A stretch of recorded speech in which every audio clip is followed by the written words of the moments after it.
युवाओं की संख्या यहाँ पर बहुत बड़ी तादाद में है।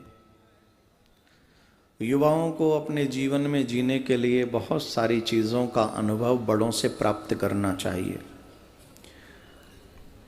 You should take experience from your seniors, your parents, और जो भी समाज में जिन्होंने अनुभव किया हो अपनी लाइफ का।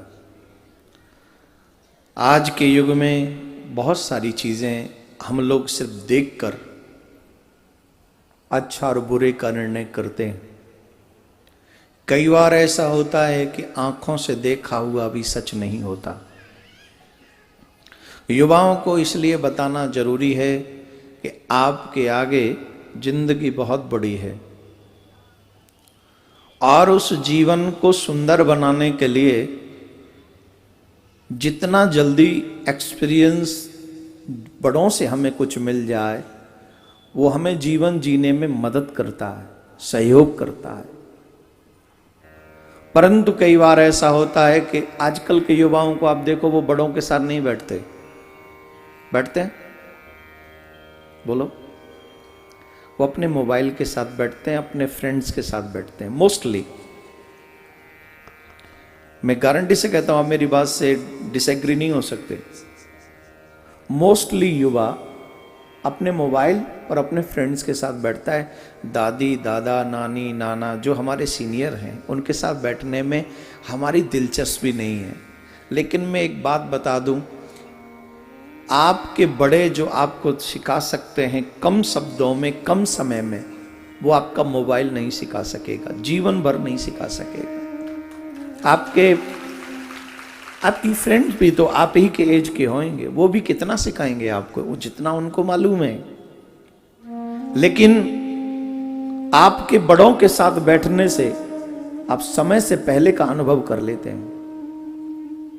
बहुत जल्दी हम निर्णय करते हैं अपने बड़ों, अपने छोटों को भी कुछ भी दृश्य देखने के बाद बहुत जल्दी हम लोग दूसरों पे दोषारोपण करना और दूसरों को बुरा कह देना या अच्छा कह देना बहुत जल्दी होता है कि नहीं? मैं आपको यही कहूंगा कि किसी को जाने बगैर आप बहुत अच्छा मत कहिए और आप किसी को जाने बगैर बहुत बुरा भी मत कहिए। जब तक आप फुली न जान लें, अच्छा और बुरा करने का डिसीजन आप बहुत जल्दी मत लीजिए। मेरा आप सबसे निवेदन है। इसके लिए मैं आपको 2 एग्जाम्पल दे रहा हूं, जीवन पर्यंत याद रखना। लिख लो, नोट कर लो, और हमारा सोशल मीडिया एबीसी वर्ल्ड से भी निवेदन है इसका वीडियो बनाकर आप तक पहुंचा दे। 2 स्टोरी मैं आपको यहां सुनाऊंगा और आप फिर उसी को ले लेना, ठीक? बहुत जरूरी है। एक वृद्ध माता पिता अपने पुत्र के साथ ट्रेन में यात्रा कर रहे थे। बेटा उनका युवा था, नियर अबाउट 24-25 ईयर्स ओल्ड, 24-25 साल का युवा बेटा उनका। वो ट्रेन की सीट पे वहां बैठा था जहां से खिड़की थी, और खिड़की से वो आउटसाइड देख रहा था। ट्रेन की स्पीड अच्छी थी, वो चला जा रही थी ट्रेन बड़ी तेज स्पीड से। वो बच्चा बड़ा खुश हो रहा था। बच्चा कह रहा था, पिताजी देखो देखो, ये वृक्ष कितनी तेजी से पीछे भागे चले जा रहे हैं। पिताजी देखो, ये वृक्ष पीछे भागे जा रहे हैं। पिताजी मुस्कुरा दिए उसकी बात को सुनकर। सामने वाली सीट पे एक युवा दंपत्ति बैठे हुए थे।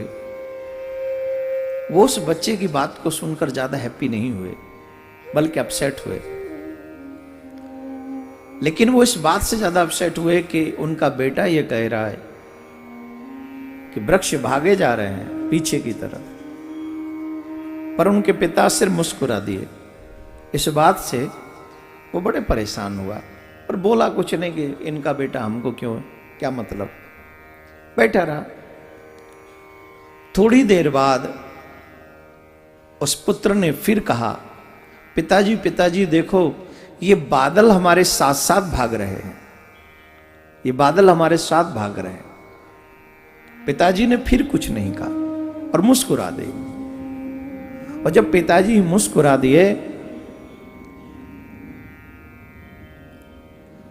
उस युवा दंपत्ति जो वहां पति पत्नी सामने वाली सीट पे बैठे थे, हस्बैंड एंड वाइफ, उनसे नहीं रहा गया और उन्होंने कहा, कमाल करते हो, आपका बेटा पागल बनने की बात कर रहा है और आप मुस्कुरा देते हो।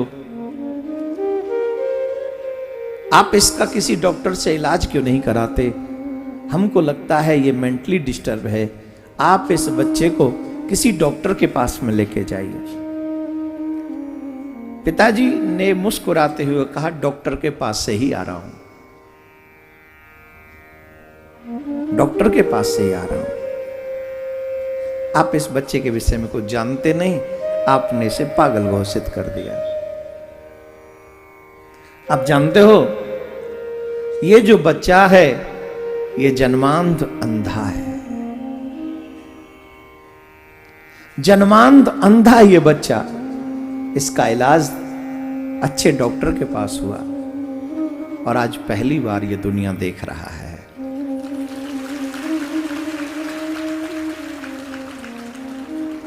जन्म से इसने दुनिया को नहीं देखा, आज पहली बार इसने दुनिया देखी है। इसलिए इसे ये नहीं पता कि वृक्ष भाग रहे हैं या ट्रेन भाग रही है। इसे ये नहीं पता कि बादल तो यत्र तत्र सर्वत्र हैं। ये पागल नहीं है, पहली बार दुनिया देखी है, इसलिए इसका ज्ञान कम है, बोध कम है, पागल नहीं। वो युगल दंपत्ति, युवा हस्बैंड एंड वाइफ अपनी बात पर संकुचित हो गए, शर्म आ गई कि हमने बिना जाने पहचाने इसको पागल समझ लिया। बात सच है कि वृक्ष नहीं भाग रहे, बात यह भी सच है कि बादल नहीं भाग रहे, पर बात यह भी सच है कि वो जो युवा दंपत्ति है वो नहीं जानते कि बच्चे का दर्द क्या है, अधूरा ज्ञान है उसे। इसलिए बहुत जल्दी किसी के विषय में जाने बगैर आप अपनी विचारधारा बना लें, वो गलत है, पहली बात। दूसरी एक और स्टोरी मैं आपको सुनाता हूं, उसके बाद कथा को प्रारंभ करेंगे। बहुत अच्छी स्टोरी है। एक शिप, बहुत बड़ा जहाज समुद्र में तैर रहा है, समुद्र में जा रहा है। अचानक से कैप्टन ने यह अनाउंस किया, क्योंकि वह समुद्र में तूफान आ गया। समुद्र में तूफान आ गया, वो जहाज डूबेगा।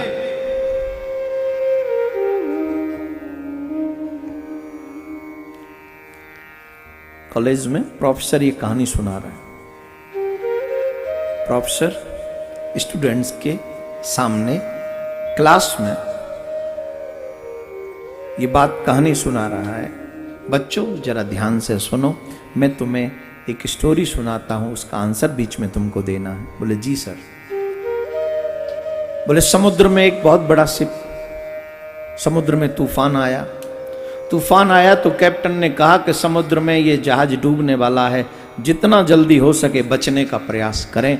और जो बहुत बड़ा शिप होता है उसी में आप ध्यान देंगे कि बोट होती, नाव होती, लाइफ बोट जिसको कहते हैं, उनको छोड़ दिया जाता है, लोग कूद कूद के उसमें चले जाते हैं तो बच जाते हैं भाग्यशाली लोग। तो वो लाइफ बोट खोल दी गई और कैप्टन ने कहा कि जितना जल्दी हो सके उसमें सवार हो जाओ। सारी नाव चली गई। उसमें एक युवा दंपत्ति थे, युवा दंपत्ति थे उस जहाज में। आखिरी बोट में उनको अवसर मिला जाने का, लेकिन आखिरी बोट में भी एक व्यक्ति के ही जाने की जगह थी, सिर्फ ओनली वन।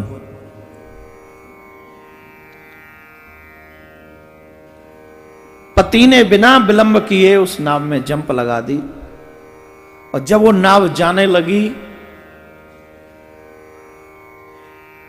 तो पत्नी ने एक शब्द कहा, जाते हुए पति से। प्रोफेसर ने पूछा, बताओ बच्चों,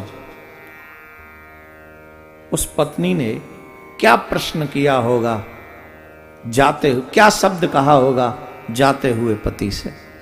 क्योंकि वो जहाज पे ही है जो जहाज डूबेगा, पत्नी जहाज पे ही रह गई जो डूबेगा। जाते हुए पति से उस पत्नी ने क्या कहा, जो एक शब्द कहा, बताओ। सब बच्चों ने कहा, उसने कहा होगा तुम धोखेबाज हो, तुम धोखेबाज हो, मुझे छोड़ के चले गए। प्रोफेसर ने देखा, सबने कहा कि तुम धोखेबाज हो, ये ऐसा पत्नी ने कहा होगा, पर एक बच्चा मौन है। पूछा, बेटा तुम क्यों मौन हो? तुम्हारे हिसाब से उस स्त्री ने क्या कहा होगा, बताओगे नहीं? बोले जी बताने की इच्छा है। बोले क्या कहा होगा? बोले उसने एक शब्द कहा होगा। क्या? बोले मेरे बच्चे का ध्यान रखना।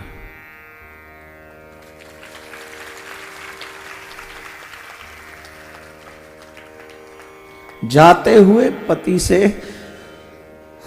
उस स्त्री ने यही कहा होगा कि मेरे बच्चे का ध्यान रखना। प्रोफेसर ने पूछा, क्या तुमने एक कहानी सुनी है? बोले नहीं। तो फिर तुम्हें कैसे पता? बोले मुझे इसलिए पता है, जब मेरी मां इस दुनिया से जा रही थी,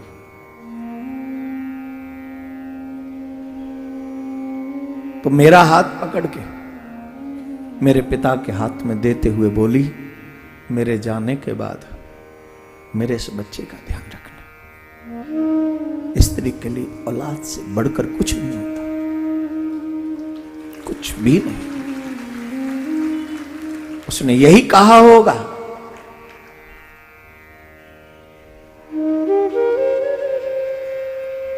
कि मेरे बच्चे का ध्यान रखना। इस आंसर के बाद पूरे स्कूल की क्लास में सन्नाटा था। कईयों की आंखें नम हो गई थी, कई रो पड़े थे। जो पत्नी जहाज पे रह गई वो जहाज डूब गया और पत्नी की मृत्यु हो गई। पति आया, उनकी एक बेटी थी। पूरे जीवन भर उसने अपनी बेटी को संभाला, उसका ध्यान रखा और उसकी शादी कर दी। कुछ दिन बाद उसकी भी मृत्यु हुई। जब मृत्यु हुई तो उनकी बेटी को उस व्यक्ति की डायरी मिली।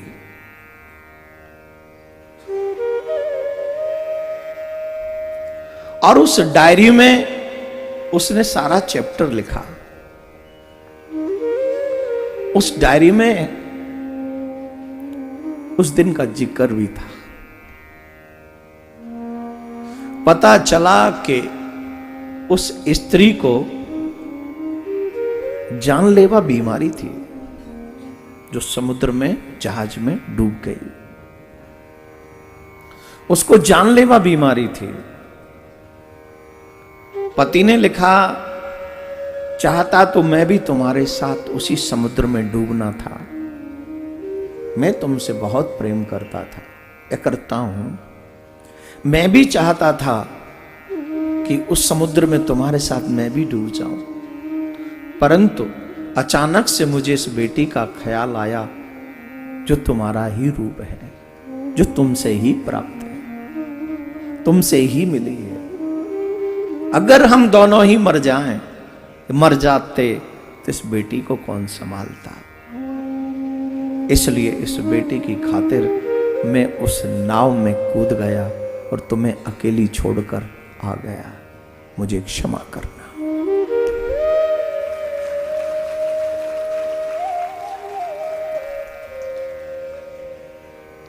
उसे पढ़कर उसकी बेटी कितना रोई होगी तो आप सब जानते हैं। परंतु एक बात सत्य है, शुरू में ये जब दिखा कि पत्नी को छोड़कर पति नाव में कूद गया। लगा कि पति ने बुरा किया। हमारे यहाँ किसी भी वाहन में चढ़े, देवी साथ हो तो पहले स्त्री को चढ़ाते हैं, फिर बाद में खुद चढ़ते हैं। पर वो बीमार तो थी ही, उसे तो जाना था ही, लेकिन उस बेटी की खातिर उसने उस नाव में सवारी की। अब गलत यहां पति नहीं था और गलत वहां पर वो बच्चा भी नहीं था। इन दोनों स्टोरियों से एक बात पता चलती है कि शुरुआत में दिखने वाले गलत पूरी सच्चाई जानने के बाद में वही प्यारे लगते हैं।